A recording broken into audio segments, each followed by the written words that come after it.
Yo, welcome back, man.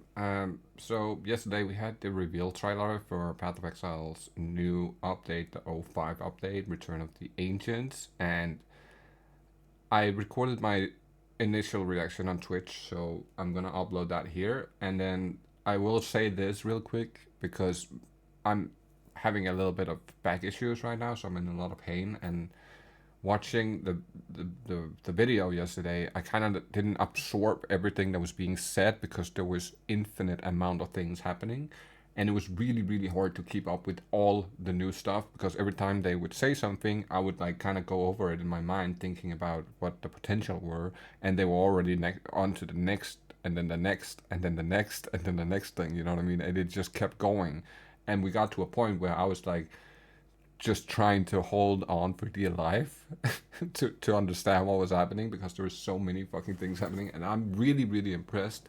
My overall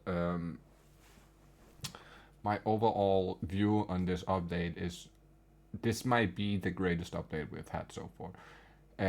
It's looking like a potential Abyss beating update, right? So in my opinion, Abyss is still pretty much closest to the what I felt like was the perfect update for the game in terms of build variety, the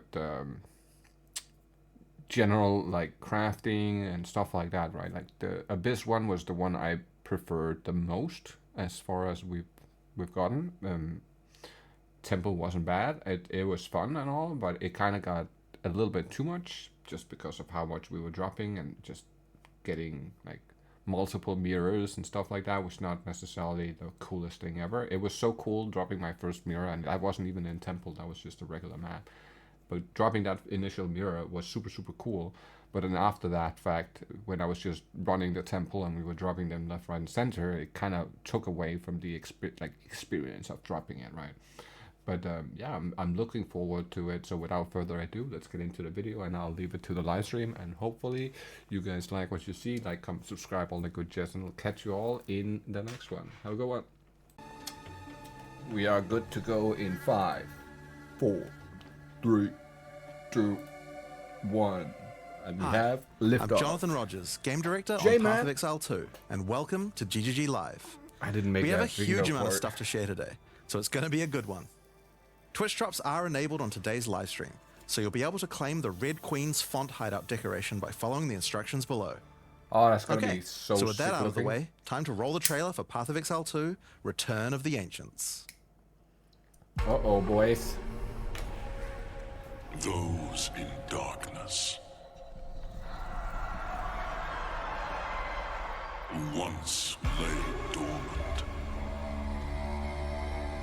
now return.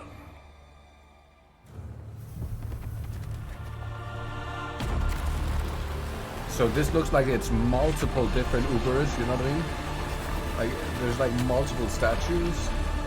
We who came before rise again. Behold, the first edict. Origins of Divinity. Oh my god, that looks sick.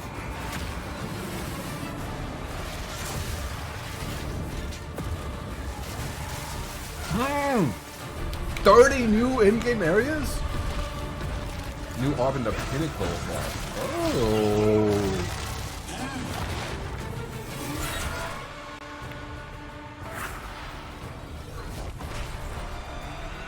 Rework rituals.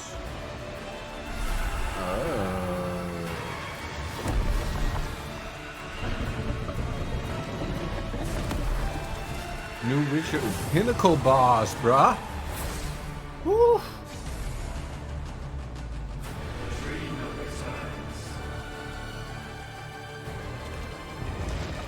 The Genesis tree? Oh shit. Boy, oh boy, oh boy. We become one. Give us heart beating up.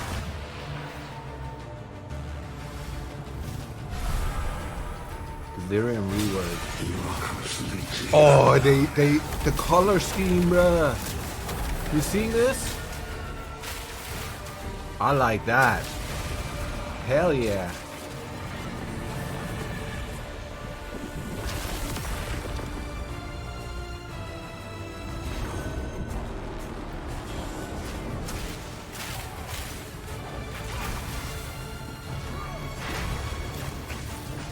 25 Togorian skill.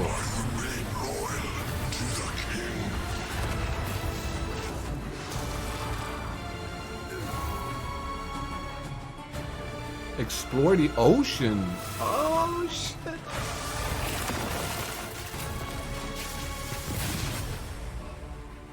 Hunt like it's your last. Continue the search. See what you can find.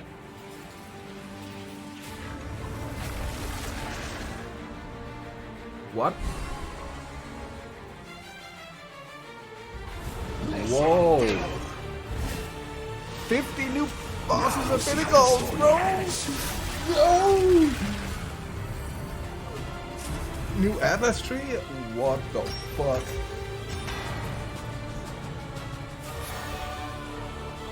Spirit Walker Ascendancy. Ooh. Martial artist. Yes, baby.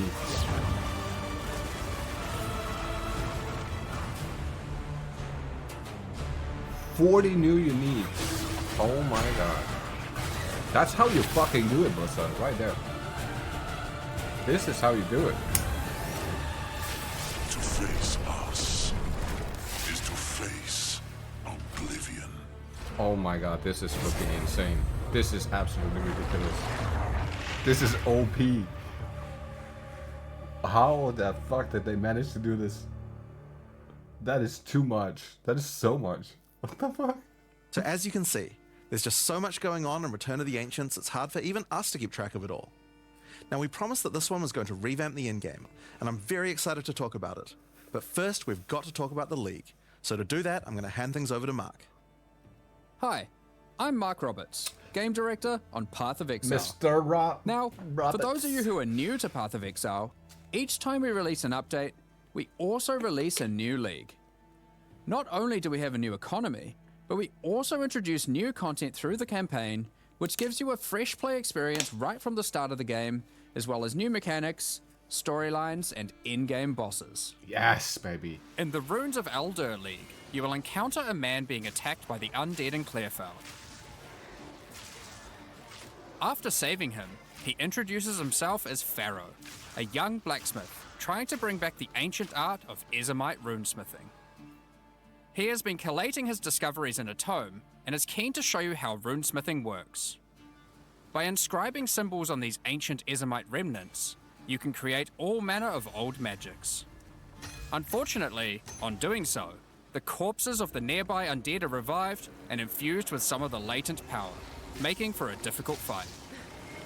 Alright. After defeating these monsters, Pharaoh realizes that runesmithing is a dangerous business, and he is going to need the help of someone a little more martially inclined to discover these secrets. He lends you his tome and asks that you note down anything you discover when you return to him. In each area in the Runes of Eldur League, you will find a remnant, and as you approach it, you will notice that some symbols are already present, and some are waiting for you to fill them in. Depending on which symbols are already present, you will have different options for which items you can create using this magic. For example, if you combine Tempest and Lightning, you can create an Orb of Augmentation. Alright.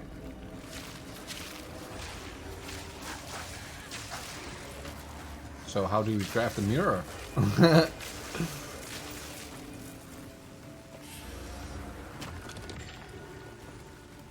But be careful. The symbols used to craft the items also empower the monsters around the remnant, who will be revived as undead to fight again with different properties depending on what runes you used. So, if you use a fire rune in your recipe, the monsters will be empowered with fire. Or if you use a moon rune, lunar beams will rain down as you fight the monsters. Okay, that sounds sketchy.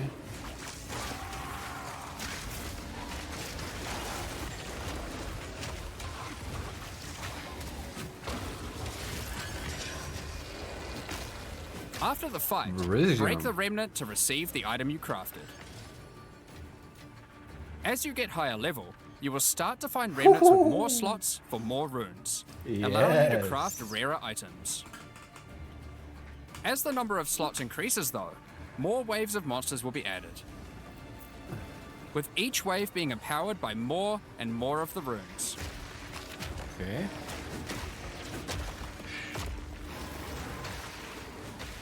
And this can get pretty dicey, because some of the runes can have powerful effects.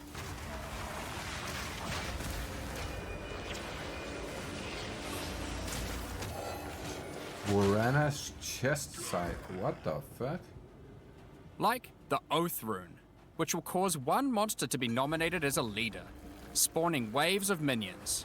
The leader itself will be invincible, but killing its minions will deal damage to it. Oh shit, okay.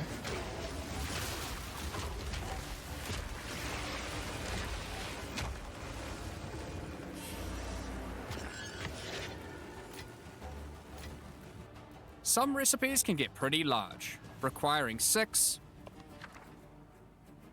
7, Whoa! or even 8 runes. Uh-oh. But don't worry, you won't have to remember them. Pharaoh's runecrafting book will record all the options, allowing you to simply pick which one you want to craft, given the existing runes that are already on the remnant. To expand your knowledge and to allow you to craft more items, Pharaoh has asked that you keep an eye out for signs of runic magic around Rayclast. He wants to document anything you find in order to rediscover the secrets of Ezomite runesmiths of old. Okay. The first of these can be found in Ogham, and reveals to you an ancient secret, buried deep underground. Wow, The that runic is magic sick which looking. the Ezomites believe to be their own is actually of Kalguran origin.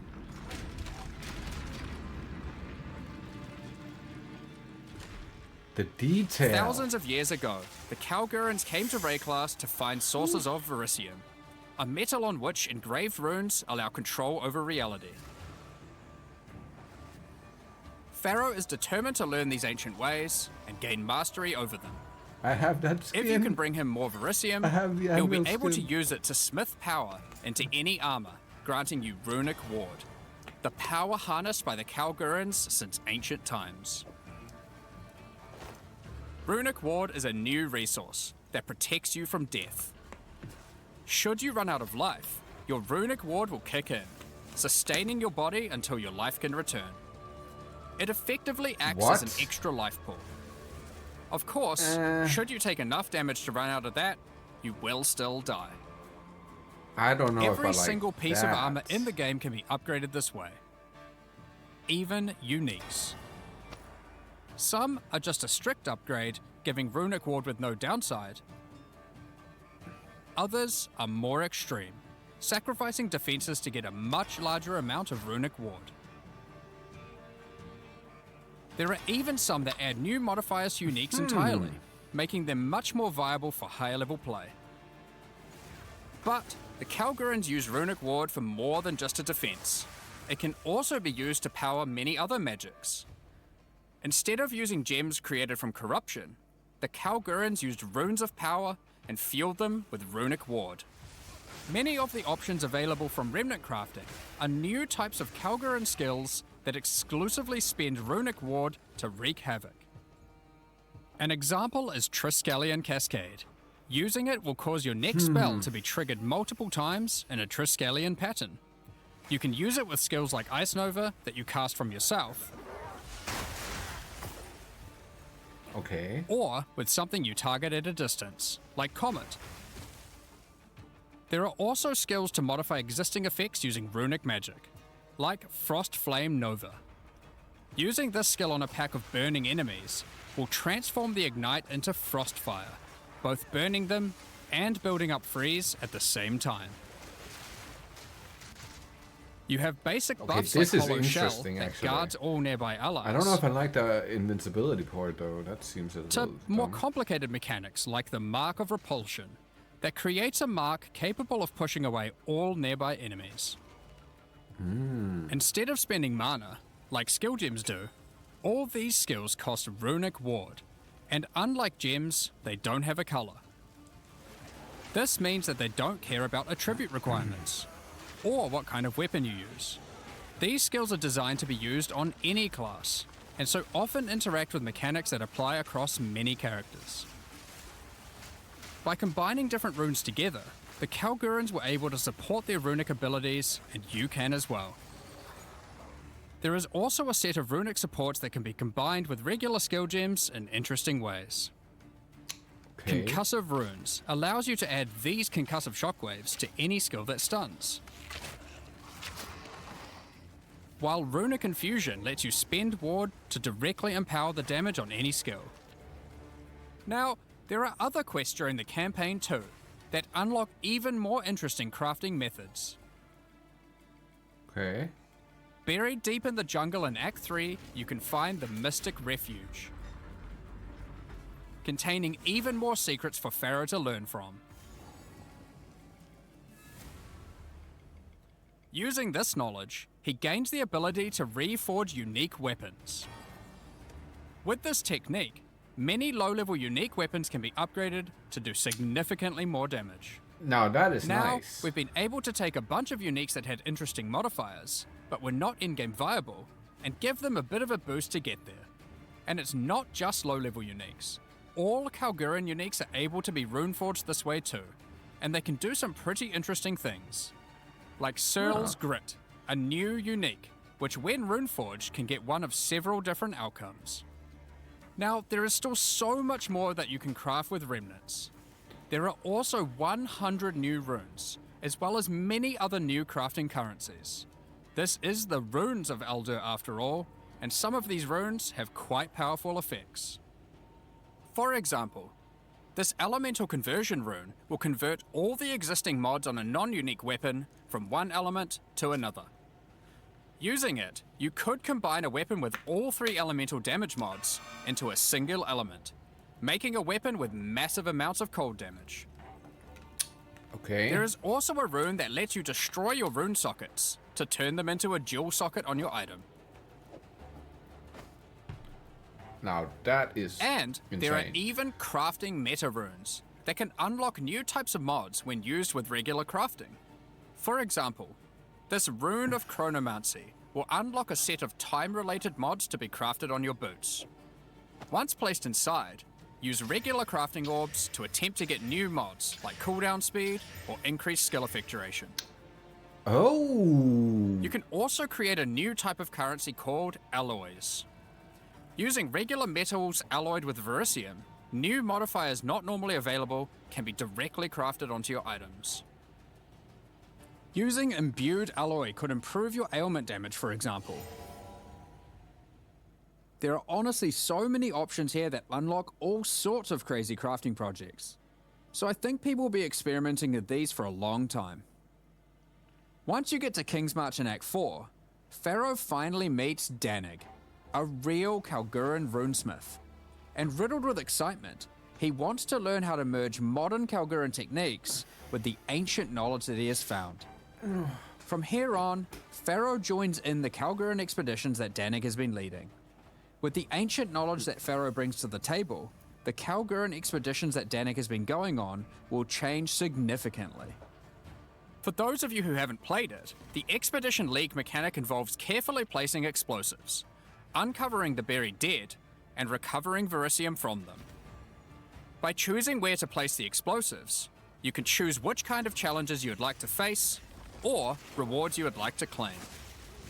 But unlike before, expeditions now contain the remnants from Runes of Eldur, allowing you to do some specific crafts along the way using the new League crafting mechanic. That is One not very bad. important difference from the simple remnant encounters, though, is that the empowerments that the remnants grant apply to every monster down the explosive line for the rest of the encounter, stacking together. Okay. This can lead to some pretty extreme situations. If you stack too many remnants, you might be in for a fight beyond your abilities, but the rewards can be very worth it. Each mod on the monster is improving the items that they can drop. Okay. Once you get to the endgame, you will Okay. find that the atlas has changed substantially. To the south, you will now find the coastline of Rayclast, with the ocean beyond. Kingsmarch has not fared well after the Cataclysm, and lays in ruins. Rog's shop has been destroyed, but he is much more concerned about his wife, Gwenyn.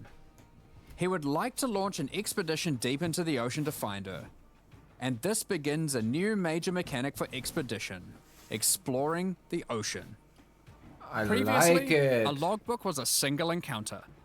Now, using a logbook, you can send ships to explore an area of the ocean to the southeast, uncovering a range of islands to begin your search for Gwenyn. You can hop from island to island, doing many new encounters. There are islands with expeditions, grand expeditions,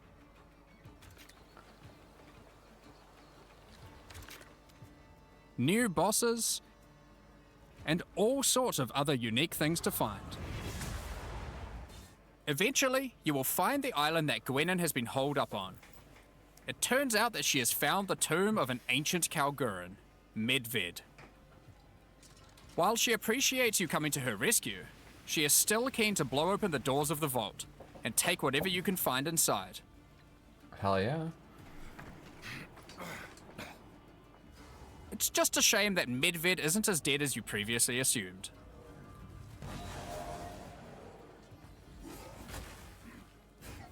Damn. That's sick. Now, after you have defeated Medved, you will find another logbook. And this time you can use it to choose which direction you want to explore. The ocean is vast and contains a huge number of new islands to find. With each logbook, you can explore one sector and you can go as deep as you like. So There are all sorts of that's interesting sick, objects to uncover and dungeons to explore. Many of the islands have expeditions with totally new mechanics. So for example, here is a volcanic island with voltaxic sulfite. Blowing up the sulfite will unleash extra waves of enemies. But there is also this wall with a suspicious light coming from behind it. On blowing it open, a giant ogre comes out, and he is determined to eat as much sulfite as possible. The more sulfite mounds that you have blown up, the more empowered and the more rewarding he will become. Okay. These islands contain all sorts of little secrets that you can find and blow up. Free trapped wisps, blow open root doors, even raise ancient precursor technology. And of course, more bosses. There are more and further vaults to blow up, and one of them in particular is pretty important. The Tomb of Uhtred, the Star Drinker. Alright.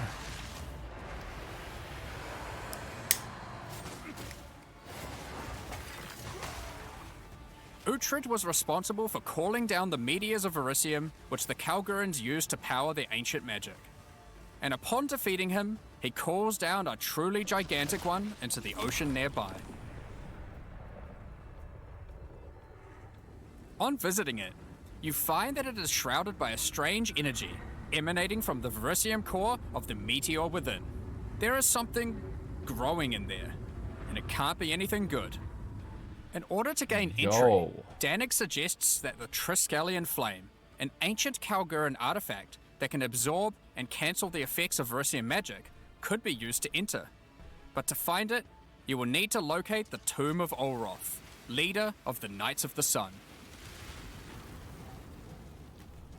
Defeat him and gain access to whatever eldritch nightmare is growing inside.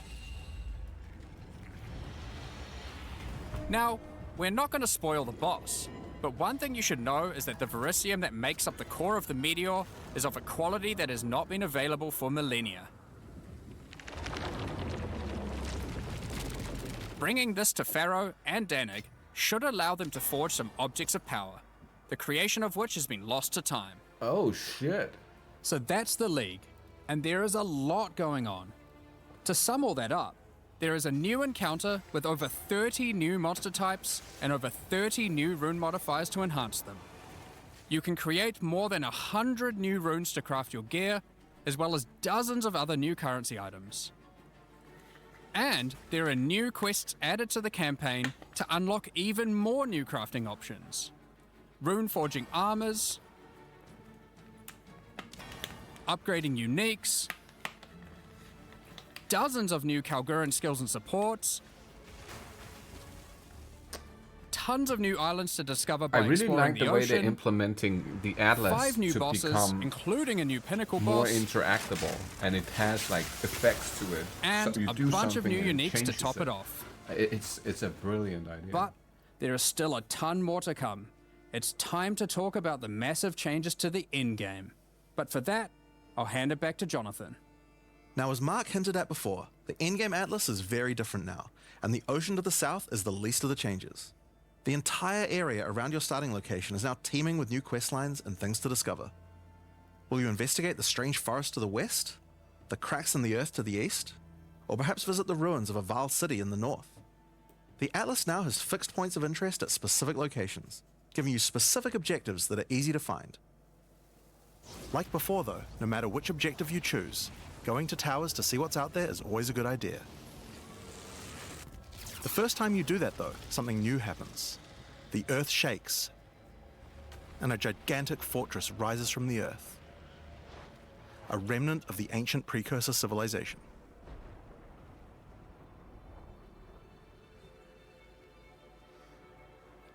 The cataclysm of the beast has caused an ancient protocol to be invoked. Should corruption ever take hold to this degree, the world must be scoured and purged of corruption. You'll need to make your way into the fortress and activate the gates. Gain the keys to reach these ancient precursor weapons, and disarm them. I'm liking this. But this will be no easy task.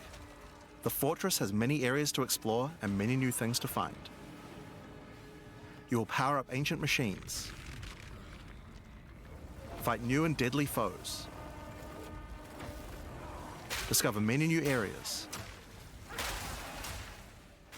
and uncover some dark secrets.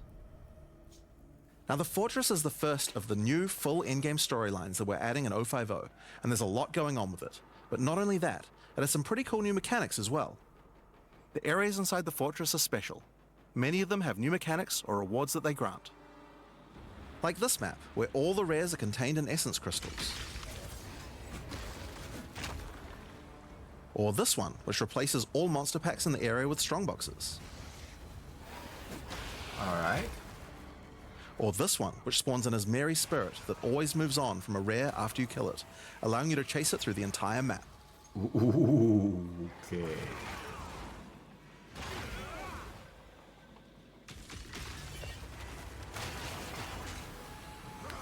Now, just like the normal areas of the Atlas, you'll need to fight the map boss of each area to complete the map. But unlike a normal map, the ones in the fortress each contain precursor nodes after the boss, and activating these nodes will give you points for the new and improved Atlas passive tree. Now, we had an Atlas passive tree before, but it was one of the areas of the endgame that just wasn't up to scratch. The Atlas tree now works quite a lot differently. Alright, We've let's significantly go. upgraded the kind of mechanics that you can find on the Atlas tree. Like this one, that gives a chance to make rogue exiles you fight retreat from combat and move to an adjacent map. Before you fight them again, they'll upgrade their gear and come back with a grudge this time. Okay. There are also a lot of nodes that combine mechanics together in new ways, like this one which lets Asmeri spirits possess strongboxes. All the regular monsters that come out of them are touched by the spirit, and the rares are all possessed, giving you some incredible loot potential. That is the question. If they're gonna, how loot is gonna... You get points from every single area you complete in the fortress, that and is unlike looking before, that means you can allocate to the pretty- entire Atlas tree. I like Yes, it. this whole tree can be yours. Oh my This change is God. pretty important, since it allows us to be able to create many types of bonuses that we wouldn't have been able to create before. Like this one, which gives a chance for cities to be invaded by another faction, and can even allow it to contain 2 faction leaders, allowing you to get 2 crisis fragments. If we'd done this kind of thing in the old tree, we would have wanted to spec into it before running a city map, then unspec out of it before running anything else. With full allocation, we can have cool bonuses like these. Now obviously we still want to make sure that you have choices that define your in-game Atlas build. So many nodes in the Atlas tree are now multi-choice. Everyone will get the node, but which bonus you choose to use is up to you. Do you want your powerful boss maps to contain more essences, summoning circles, or rogue exiles? But there's also nodes that contain more unusual things. So for example, on this node you can choose. Do you want to give a chance for shrines to instead be given to the map boss in the area, making them more challenging but dropping special loot? Or would you rather give a chance to be given a shrine buff before entering boss arenas, making for an easier fight?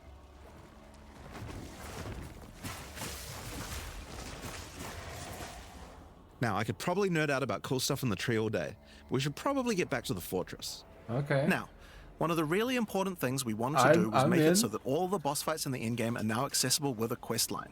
Guys, that means that to fight the Arbiter of Ash for the first time, you don't need to get lucky by finding keys. They will be in fixed locations and there's a quest to get them. But the Arbiter of Ash is no longer the pinnacle of Path of Exile 2.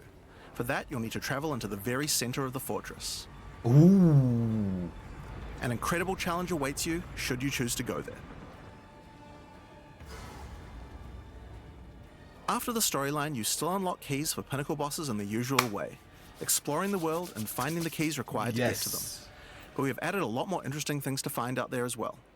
There are now all sorts of mechanics that can spawn on maps in the wilderness. For example, some maps might spawn as a rogue exile hunting ground, containing multiple rogue exiles who are there to hunt rare beasts. You might come upon them in the middle of a fight and be able to take out both of them. Or a map of champions that makes all the natural inhabitants of the area into magic monsters. Oh. Or this one that causes all shrines in the area to release as merry spirits when used. Once you have explored and found your keys, you can return to fight the pinnacle in the fortress again. But this version of him will be harder. And not only that, he will have new unique rewards as well. Each time you fight him, you get the ability to activate one section of the fortress, and any maps that you didn't finish there will be automatically completed, giving you all the Atlas points. So if you're the type of player who doesn't want to explore the fortress, and instead just race out into the infinite Atlas, you still have a way to get all those points. So that's the Origins of Divinity storyline. It's a huge amount of new content, with a ton of new areas, 5 new bosses, including a pinnacle, with a bunch of new unique items. But not only that, it also completely revamps the Atlas tree, and includes a ton of new map mechanics that you can find both inside and outside the fortress. But this is just one of the new storylines. So let's talk about the next one now, Masters of the Atlas. Now earlier we talked about how the multi-choice nodes in the tree allow you to still have an in-game Atlas build, but we didn't think that was quite enough. You have an Ascendancy class for your passive tree, why not an Ascendancy class for your Atlas tree? Well, that's where the Masters of the Atlas come in. Throughout Rayclass are many opportunities for those with the skills to find them. Atlas Masters are willing to train you in these skills if you're able to help them in return. One such master is Jado, a member of the Order of the Jinn, an organization that secures powerful artifacts to prevent them from falling into the wrong hands. Jado will send you on missions to investigate strange occurrences on the Atlas and recover the artifacts causing them. And for each one you recover, he will gain more trust in you and teach you more ways of the Order of the Jinn. At level 1, you could choose to massively increase the chance for rare and unique chests, or make it so that all map bosses drop an additional unique item, or make corrupted waystones have an additional modifier. Damn. But at the cost of making them send you to a totally unknown location.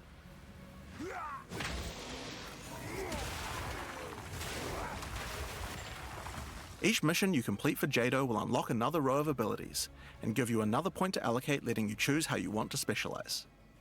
But there are other masters too. For example, Hilda. Hilda is a member of a guild of monster hunters. She will send you on missions to assassinate specific deadly creatures around Rayclass and harvest their parts. In exchange, she will teach you her monster hunting skills, like this one, which adds a 25% chance to upgrade any map boss to a powerful version. Or this one, which makes his Marian spirits no longer possess rare monsters, making them go for the unique bosses in the area instead. You might notice that many of the effects on these are both upsides and downsides. So Hilda, for example, can make it so that you only get one attempt when fighting pinnacle bosses, but in exchange for that, they always drop 2 uniques. Because of that, we wanted it to be easy to swap between them depending on what you're doing. As you unlock each master, they will appear on the side of the screen. Simply click whichever one you want to use to run the map, and all the bonuses you have selected for that master will be activated. This allows you to have a few different strategies that you can quickly pick between, depending on what you're running at the moment. Nice. Now, one That's thing that's really, been pretty really good. obvious is that the in-game leagues we created when launching Early Access in 010 were not really up to the standard of the leagues we did since then. Fate of the Vile and Rise of the Abyssal just have a lot more going on than Delirium or Expedition, for example. We wanted to do a serious upgrade to all of these mechanics before we do our 1.0 release, and so that's what we've done. All 4 of the leagues we launched in Early Access have been upgraded with not only new quest lines, but new mechanics, new crafting systems, new uniques, and new pinnacle bosses. One of the really important changes we made to all the leagues is that you can now find them on the Atlas in specific locations, and each one has a quest line that will lead you there to being able to complete the league, along with its Atlas tree and its pinnacle boss. This is true even for the leagues that we didn't do major redesigns to, so let's use Abyss as an example. When you first encounter one in the endgame, you'll get a quest that leads you to the east, where you will find these mega abyss cracks in the earth leading away from the Well of Souls. I love this. All the maps along the cracks will contain abysses with special properties, and mapping along these cracks will close the Atlas scale This abysses, is why I like giving the you points Atlas. for the Abyss Atlas tree. At the end of each Atlas abyss, you'll find an the abyssal depths possibilities with the are boss so fight for good. one of the abyssal factions, giving you a guaranteed way to fight them. And after completing all 3, you'll get a key for the Well of Souls, allowing you to fight the Vessel of Kulamak. This kind of thing makes an in-game league so much more friendly for new players, giving people obvious goals and a guided experience to complete them. Alright, so let's talk about the first of the upgraded leagues, Delirium, and its new storyline, The Hare and the Raven. Okay. As you may remember, during Act 4 you were tricked into releasing an ancient entity from a Karui prison known as Tangmazu, the Raven Trickster. Tangmazu delights in breaking the minds of those who step through his mirrors, and when touching one, he will attempt to destroy your mind with twisted abominations generated from your worst fears. In Return of the Ancients, the first time you approach one of his Delirium encounters in the endgame, you will find Elder Maddox locked in a trance. His mind is trapped in one of Tangmazu's delusions, and you will need to free him.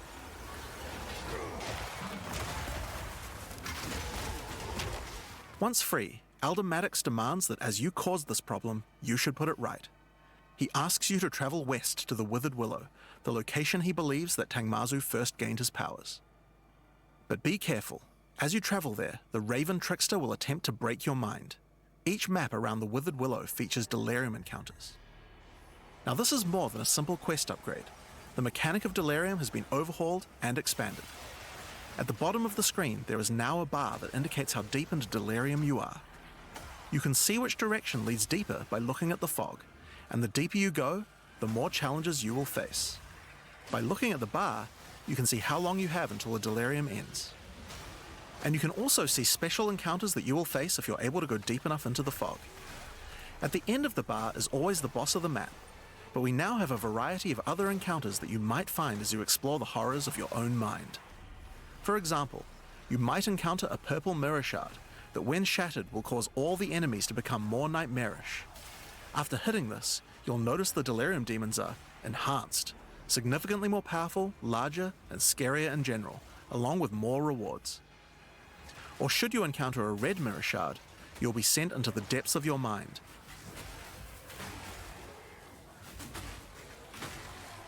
And must escape it while fighting off hordes of your worst fears.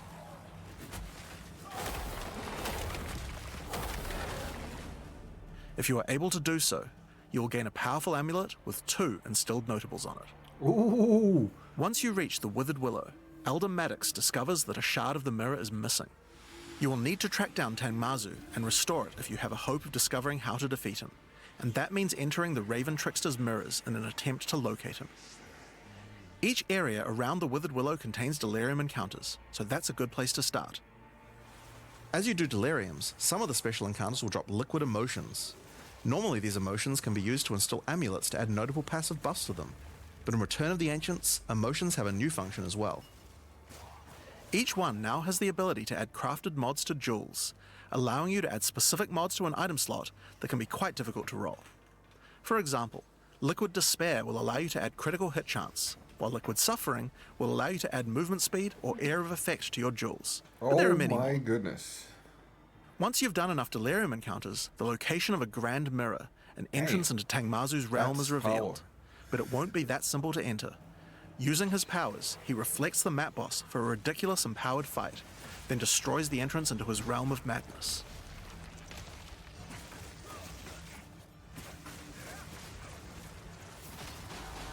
In order to find him now, you'll need to let the insanity fully into your mind. A strange fruit is left behind which you can consume to fully embrace the madness in an attempt to reach the Raven Trickster's realm. Consuming the fruit will cover an entire area of the Atlas in fog, and every map you do in the fog will get progressively harder and harder as you explore the deeper reaches of your mind. At some point you enter a new layer. A simulacrum of your memories twisted and perverted by the Raven Trickster. Should you be able to complete the simulacrum, Tangmazu will believe that you are worthy of a true challenge, and will let you take the remaining shard of his mirror, allowing you to enter his realm of madness back at the Withered Willow. If you dare to face him, it will be a fearsome challenge.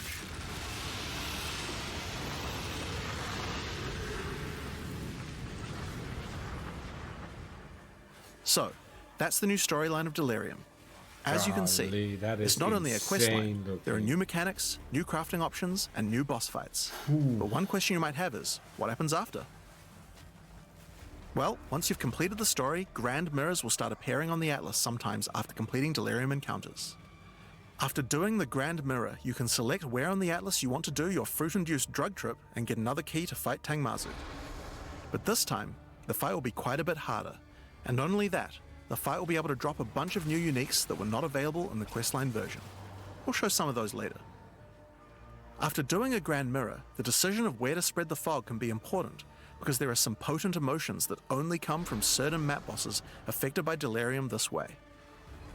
Like all emotions, they can craft special mods onto jewels, but these potent emotions can create mods that you can't get any other way. So for example, Potent Liquid Melancholy is an emotion that can only come from human bosses, and allows you to add a variety of on-hit effects.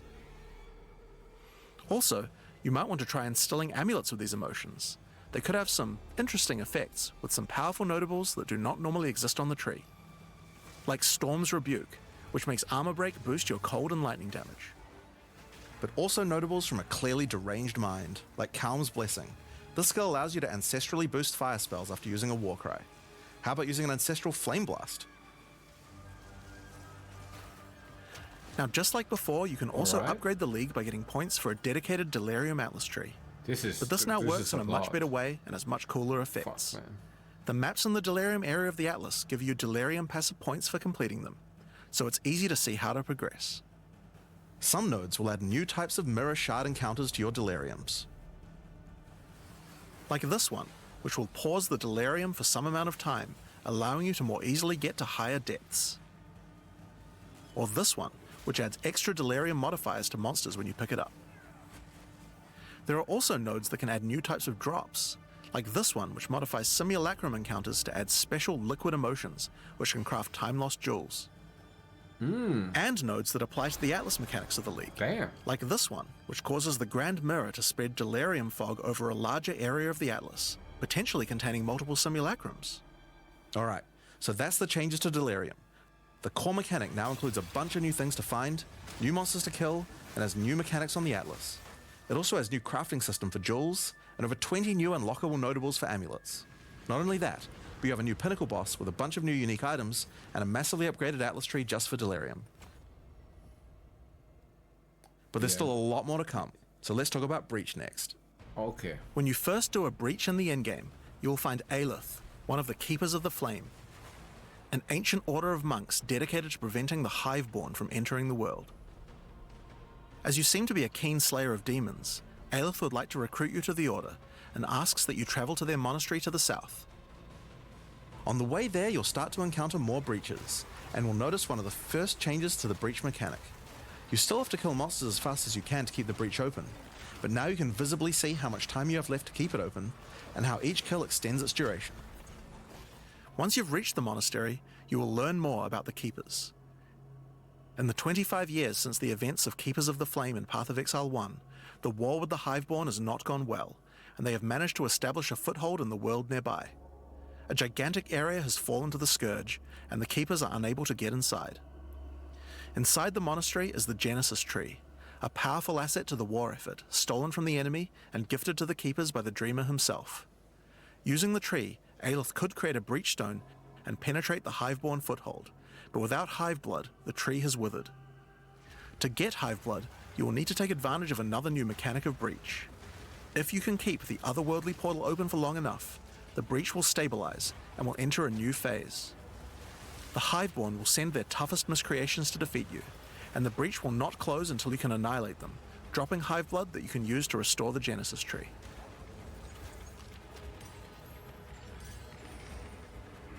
In some cases, you may even attract one of the deadliest foes the Hiveborn can offer, a Marshal of Zesht.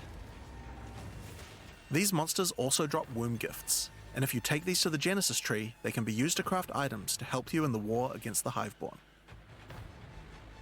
Given that 25 years have passed since the beginning of the war, the tree has grown and withered many times, but with each cycle it learns and expands its abilities. When you first open the Genesis tree, you will notice these holes into which you can place your womb gifts. Each womb gift can be used to create a different type of jewelry and must be fertilized with Hive Blood. So for example, you can place this amulet womb gift into the tree and it will give birth to a random rare amulet. But the Genesis tree is capable of much more. As you continue to feed the tree, its branches will regenerate and allow you more and more control over what kind of items it will birth.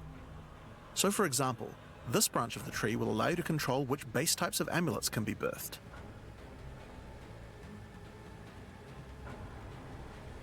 And as you go deeper, it will even allow you to create new base types that you can't get anywhere else. Alright, now we're fucking talking. Like this one, which gives you an entire spirit skill for free. Oh, Or this one, which has a rune socket in it. Okay. To the left and right are branches that will let you control which mods the amulet can get, including making sure that they're higher level, or controlling which specific mods that they will always have. With 15 points to allocate, you will have to choose wisely how you want to specialize your crafts, but it's worth noting that this tree doesn't have any cost to respecking it. You can enable or disable the nodes at any time by clicking on them. Hell yeah. On rings, we've also added some really interesting new crafting options as well. You have a bunch of new base types like these, but you also have entire new classes of mods that can be added. The right-hand branch of the ring tree adds an entire new set of caster mods to rings. From basics like extra elemental damage for spells, or more niche options like this mod that increases the rate you gain seals for Unleash.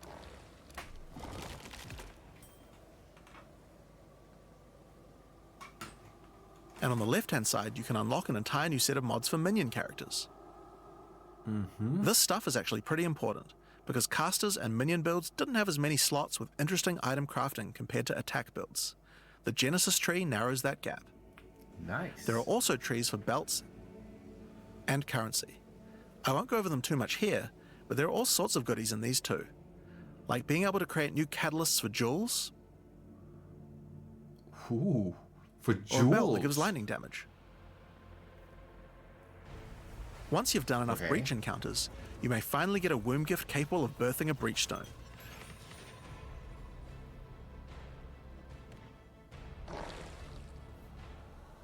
And you can then use it on the Hiveborn incursion.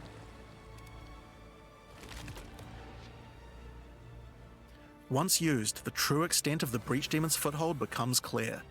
They have not only transformed the land, but constructed huge sky hives as well. When you enter the outskirts of their realm, you will discover breach hives. Using the power of the Keepers of the Flame, these otherworldly structures can be burned away when walking through them. But for each one destroyed, more of the Hiveborn will attack when you attempt to purge the hive.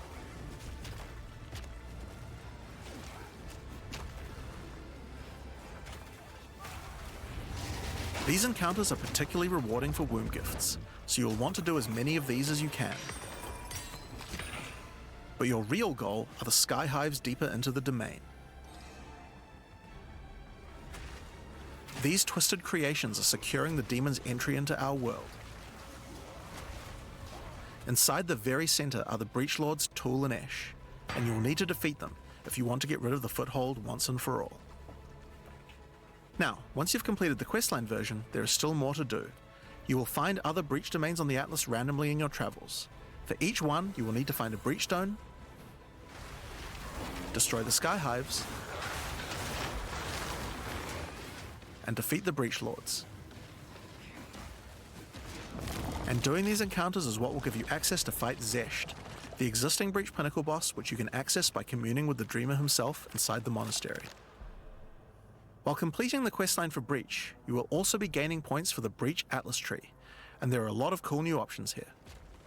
This node will cause breach hives to spawn outside of the hiveborn domains on the Atlas. And this one will give Aelith additional abilities that you can use while attacking a hive. Like this one, which causes all hiveborn in the next wave to be magic, drastically increasing their difficulty in exchange for way more items. There are also nodes that allow you to control your rewards, like this one, which adds a set of new lineage supports to the Marshal of Zesht. Or this one, which lets you control which womb gifts you will get. There's also some nodes that affect the Genesis tree, like this one, which will cause Zesht to drop his head, which when returned to the Genesis tree will grow a grasping orchid on the side of it. You'll have to experiment to find out what this thing is good for. Putting rings on its fingers seems to make it happy. So that's a rundown of what you can expect from the new Breach questline. There's a new stabilization mechanic for breaches, That's a lot. hive man. encounters, and hiveborn incursions on the Atlas. But you also have a huge new crafting system and new bosses as well. Alright, so let's talk about the Rite of the Nameless storyline next. When you first complete a ritual in the endgame, Aoife, a lost spirit, will appear. She appears to need your help, but isn't able to communicate more than a few words, beckoning you to come to the Wildwood. Like the other leagues, Ritual now has a place on the Atlas to call home. The Wildwood can be found to the west. When you first arrive there, Aoife's spirit will guide you in, where you will discover that inside the Wildwood, spirits can take physical form.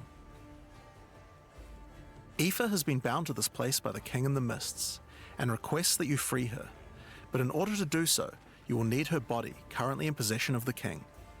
To reclaim it, you will need to gain an audience with him. Inside the Wildwood, there are many ritual encounters to complete. Like before, in each area, triggering rituals will resurrect the nearby bound monsters to attack you, and killing the monsters will give you tribute. In addition, each ritual you do in the area will add the monsters from the previous ritual, making the encounters much more challenging the more rituals you complete. Once you've completed them, spend your tribute to get items. Now, an important change to the rewards of Ritual is that all the items in the reward window are now uniques or omens, making this league's rewards much more valuable than before. Damn. In order to gain an audience with the Nameless King, That's you crazy. need to sacrifice tribute to him. Any remaining tribute you don't spend can be sacrificed this way to fill up this bar. Once you have enough tribute for an audience, return to the Wildwood to divine his location with the Nameless Shrine. His location will be revealed deeper in the Wildwood, and you will need to make your way to him, kill him, and get Aoife's body. Using her body, you can attempt to release her spirit, but this is when you learn about the true threat of the League. The Wildwood is built on top of an ancient prison. The King in the Mists didn't gain his power out of nowhere. He was granted it by an ancient being of darkness known as the Bodark, and the Nameless King's use of this power has been causing the prison to weaken. In order to prevent the Bodark from entering the world, a champion will need to enter its prison and beat him back, but those with a name are unable to survive there. In order to do so, you will need to transfer your name to another with a new mechanic in the Ritual League, the Rite of the Nameless. The rite will begin in a nearby forest. At first, it appears to be a regular ritual encounter, but that will soon change. The final ritual of the area will include the map boss, and defeating him will give you a piece of the effigy onto which you will transfer your name. But the ritual is still not complete. Once the map boss is defeated, the Atlas will open, and you will need to pick another adjacent map to continue the ritual. During the rite, each adjacent map will have different rewards to tempt you. So for example, if you go in this direction, you gain significantly more tribute. But if you go in this direction, the uniques in the reward window will turn into currency instead. You can also sometimes get offered specific items that will be added as rewards. So in this case, you'll have to choose if you want to get 5 Mage Chaos Blood. Orbs or a Mage Blood. A difficult decision, I'm sure. Now, as this is one continuous ritual, the encounters in the next map won't start from scratch. They contain all the monsters that were gathered from the rituals of the previous map as well, making them harder and harder. And that includes the map boss too. You will need to defeat both map bosses in the final encounter for your next effigy piece. And it still doesn't end there. Pick another map, another reward, and add another map boss to continue until the ritual of the Nameless is complete. It will take 5 maps in all, and will be an incredible challenge. That's crazy. But once complete, That's you can wild. return to the Wildwood to perform the final rite. Transfer your name to the effigy, adorn the crown of the Nameless King, and enter the prison. Yes, sir. Now, of course, once the Pinnacle boss is complete, the league doesn't end there. As you do rituals on the Atlas, you can continue to give tribute to the King in the Mists for another audience.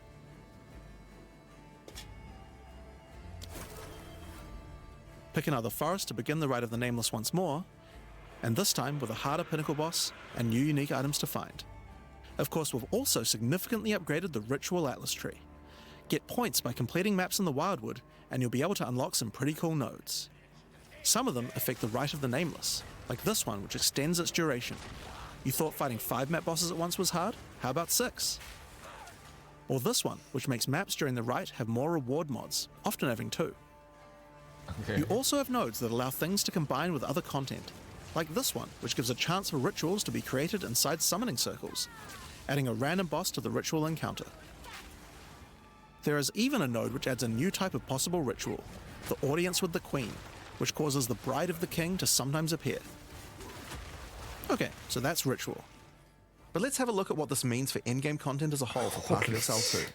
When you include the expedition changes made by the League, What the we have a fuck? total of 5 new in-game storylines, each of which has a hub, crafting systems, areas to explore, NPCs, and a pinnacle boss as a capstone.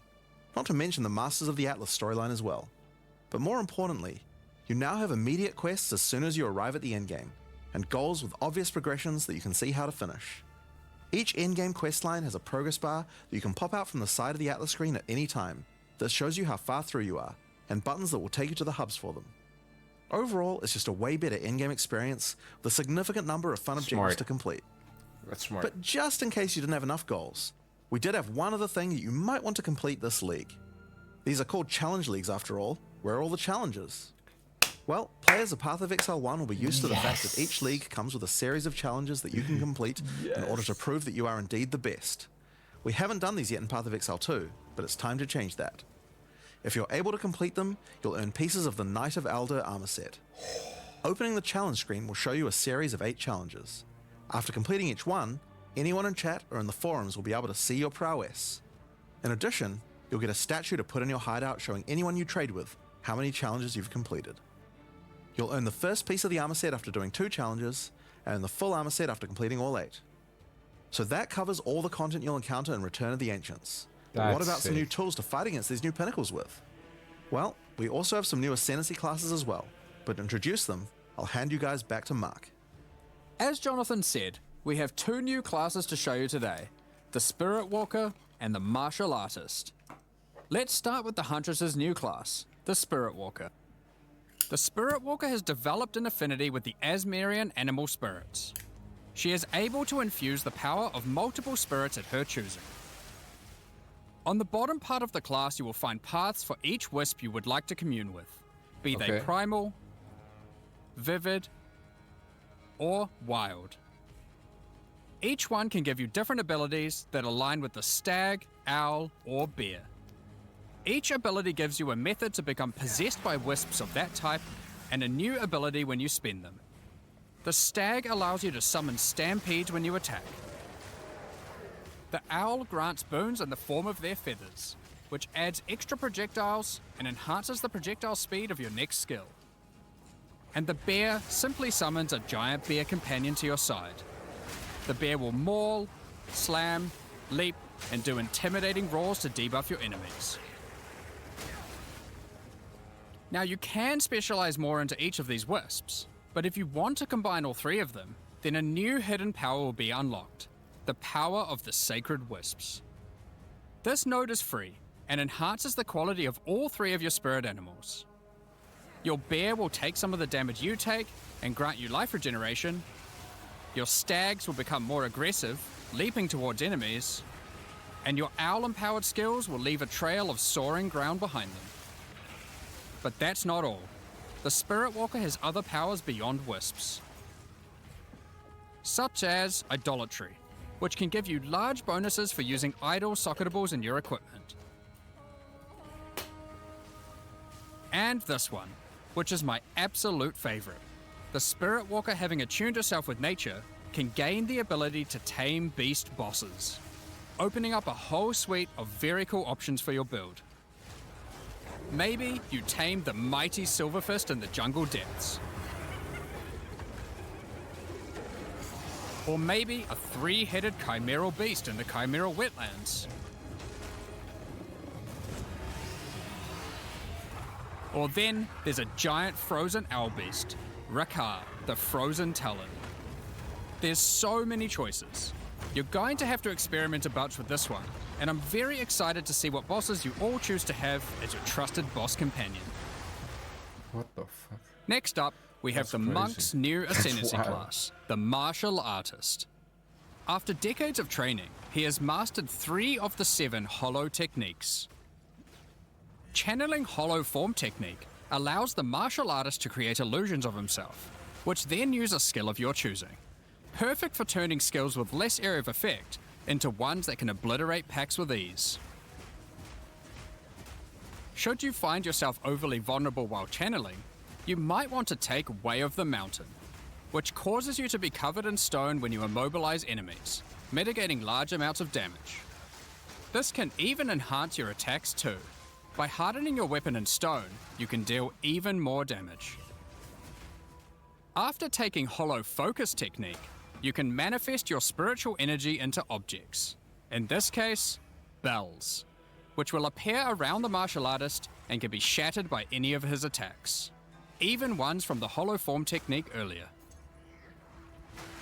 Hollow Resonance technique furthers that by adding a manifested bell to your back, which rings each time you deal a critical strike, damaging all enemies around you.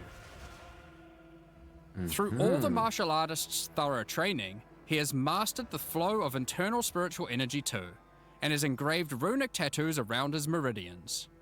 By doing this, he can gain the benefit of extra runes. Just open your inventory and add the runes.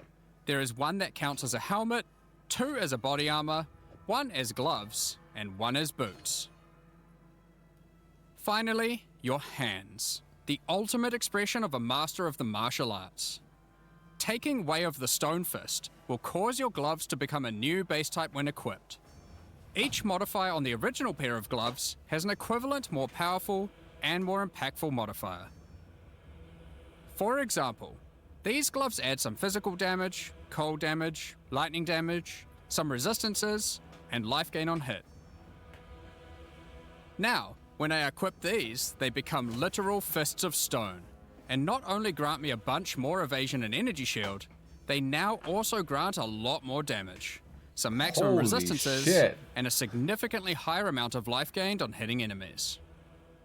I just realized that was insane. With all What the different rune fuck? combinations you could do, and the different modifiers on gloves, there's a ton of different build options, and we're looking forward to seeing what you can come up with. Alright. Now, with so many new bosses in Return of the Ancients, of course we want to have a huge number of unique rewards. There are some pretty cool things in here, so we wanted to show you a few of them. Twisted Empyrean is a 2-handed mace made from the purest of Verisium, combined with the beast's corruption. It converts all of your mace's skills fire damage to cold, and visually does so too, turning your volcanic that's fissures sick. into glacial ones. This mace also comes with its own built-in skill, Starborn Onslaught. Using Glory, you can leap backwards, throwing your mace at the ground, creating Verisium fissures, before calling behind it a storm of cold metallic bolts from the stratosphere. Next, we have Eventide Petals, an amulet that not only grants runic ward, but also comes with its own reservation skill, Midnight Zenith. This skill causes your critical hits to grant Arctic petals that hover around you. Once you have acquired enough of these petals, they will be consumed, creating a floral ice crystal near an enemy. Then, destroy that crystal to do devastating cold damage to everything around it. The Raven's Flock is a staff perfect for minion characters. Not only does it grant spirit reservation efficiency and minion damage, it also allows your minions to inflict grueling madness on hit, slowing enemies and making all other slows on them more powerful for maximum crowd control. That's not where this item shines though. It grants a skill called Spiraling Conspiracy. This skill causes a flock of ravens to circle you, dealing damage over time to anything near them. Killing enemies, or just by standing near unique enemies, causes the flock to grow, getting larger and larger. For your POE1 players, you can think of this just like a Raven Righteous Fire. Yes. That's not all, however. These ravens are also minions, so they fully scale with minion damage and come with their own command skill, Mad Flight. This command skill causes your flock to create a tunnel of deathly damage between a set of illusory mirrors, obliterating anything in between. Oh my god. I might have to do Horror's that. Flight is a pair of gloves instilled with the purest of fear. Equipping these causes your enemies to become terrified of you. These gloves cause you to gain stacks of fear incarnate when you cull enemies. I'm gonna do a blood mage. To aid in your culling, with that these gloves Righteous also Fire come with the thing, skill Crushing and Fear. then cast on crit. This is similar to the monk That is skill the fucking Killing way. Palm, except it deals chaos damage, and the amount of damage and area of effect scales drastically based on the power of the enemy. As you use this, gain your stacks of Fear Incarnate, which increases your culling threshold, meaning enemies become easier and easier to cull, Holy even to the point shit. of being able to instantly kill some monsters from full life. Sylvan's Effigy is a scepter for those wanting to run companions. It allows you to have any number of companions of different types, instead of the normal restriction of just one per type. But what makes this cool is the Asmerian Wolf companion it comes with. This is a persistent minion that bites foes to maim them, leaps to cause bleeding, and even howls to buff nearby allies. Additionally, it comes with the command skill Eternal Hunt, which when used it will howl, calling on the spirits to manifest spectral wolves to ambush all foes around you. Liminal Coil is a crazy wand. It allows you to apply as many curses as you please, but those curses will have no effect. What's the point then? 2 reasons. Firstly, your spells gain a bunch of extra physical and chaos damage for each curse on enemies. Oh. Secondly, is the skill it grants called Coiling Bolts. This skill is a projectile spell that fires coiling physical and chaos projectiles with every cast. What makes this skill truly special though, is that it will split and chain through every cursed enemy, causing an absolute ruckus. See for yourself. Periphery is a unique bow, which utilizes all the powers of the Asmerian spirits by dealing damage of all elements. And all elements can cause all ailments. The coolest thing about this bow, however, is the Asmerian Swarm skill. These are minions that are summoned when you kill enemies. They will pursue all nearby enemies, damaging them and inflicting a debuff on them that boosts your elemental damage even further. Watch as you mow enemies down, and the swarms of Asmerian wisps aid you, melting enemies one screen at a time.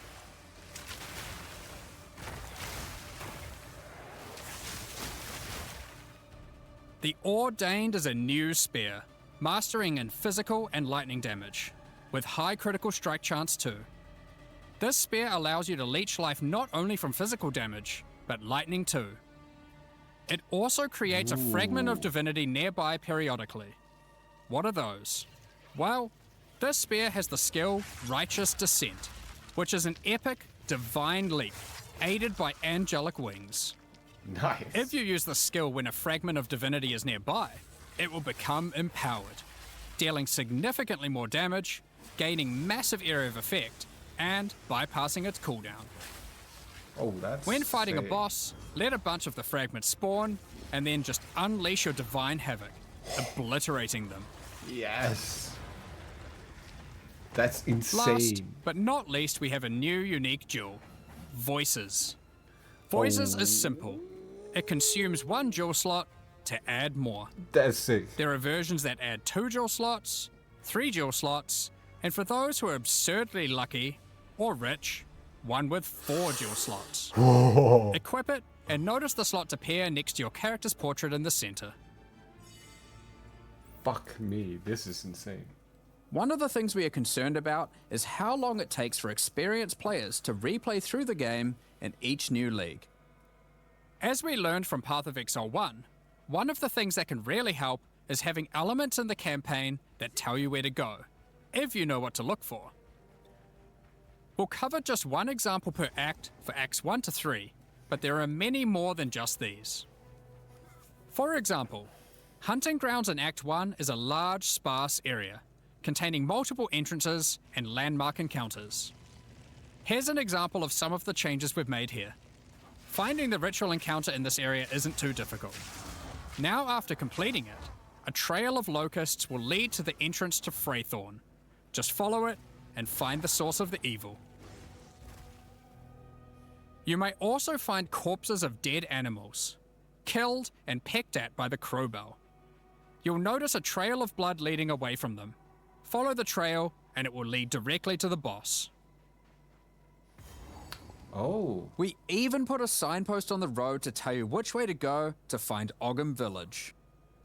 In Act 2, in the Mastodon Badlands, you need to find the Lightless Caverns and track down the Abyssal. Now to make this quicker, in the level you'll find these cracks. Just follow them, and it will take you right to their lair, allowing you to find and unlock the Well of Souls. In Act 3, the jungle areas have camps of explorers to sell you items.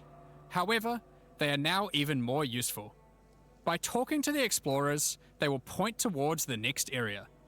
Not only that, but it will also reveal it on the minimap, so you can know exactly where to go. These are just some examples. We plan to do more and more of these over time in order to streamline the experience. Now, as this is an in-game expansion, it makes sense that we would work on Atlas QOL. We've added a search box that updates live as you type. Have a specific map you want to run? Now they will be much easier to find. If there are multiple maps, hitting enter will move you from map to map. Now, making a character build in Path of Exile 2 can be pretty complex. And instead of designing a build yourself, many players enjoy following online build guides.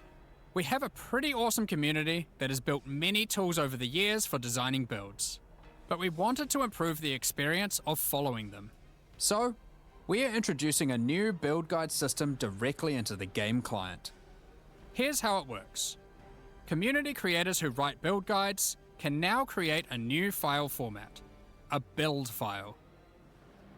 Once downloaded, the builds appear in the in-game client, and selecting one will show you everything you need to know to make that build. So you can see all the passives you need to allocate, ascendancy points you need to take, skill gems you need to equip, and recommendations for all the support gems you need to use as well. For items, the build designer can specify which uniques to use in each slot, or if needed, just add some notes to the item slot to say what kind of item you need. In fact, build creators can add notes to just about any of these areas, allowing them to explain different trade-offs in context, or just give more info about how these things should be used. They can also give level ranges to each element, allowing recommendations to change over time. Great for builds that need to respec after they reach a certain level. Now, all of this is written in a standardized build format that creators can use, and we imagine that a lot of community build tools will be updated to add support for this format. Now that we have trade market searching built into the in-game client, we have added the ability to price check items you can find more easily. Control-Alt-clicking an item will now search for it on the trade market, showing you the current prices. For rare items, it's handy to exclude some mods, so we added the ability to enable and disable each mod so you can see what effect each one has on the price. Next up, we're going to be talking about the new supporter packs for Return of the God Ancients. damn, this is so much, man. I Today, cannot believe we're launching 2 new series that of is supporter incredible. packs. They did The a Blood Reaver and Divinity amazing packs. job. I'm Each really tier contains the pack's positively full face value in points, alongside surprised. several exclusive microtransactions. As always, the microtransactions in these packs are purely cosmetic and do not affect your character's power or progression in any way. The Blood Reaver series of supporter packs contains 6 exclusive microtransactions. Let blood fuel your bloodshed. The Exsanguinator weapon effect draws the blood of enemies you've slain and funnels it into your weapons. Nice. Turn the appearance of your endurance, frenzy, and power charges into orbiting globules of blood with the Blood Reaver charges. While your charges are active, these blood orbs will grow in size when you absorb more blood from nearby enemies. There are options to have pure blood charges, or charges that still display which kind of charge they are at their core. A taste for blood doesn't negate a taste for style. The Elite Blood Reaver armor features crimson leathers and golden accents to set yourself apart from uncivilized leeches. It also features a back attachment, fashioned out of the wing of a colossal bat. Alongside every Blood Reaver is their trusted gargoyle pet. In true gargoyle fashion, they take the form of a stone statue when you are idle, leaping into action when you're on the move again. What It's not good a is bad art set, immortality that's if pretty you don't okay. have a vast mansion to come home to at the end of the day? The Eternal Blood Reaver supporter pack contains the Blood Reaver Manor Hideout.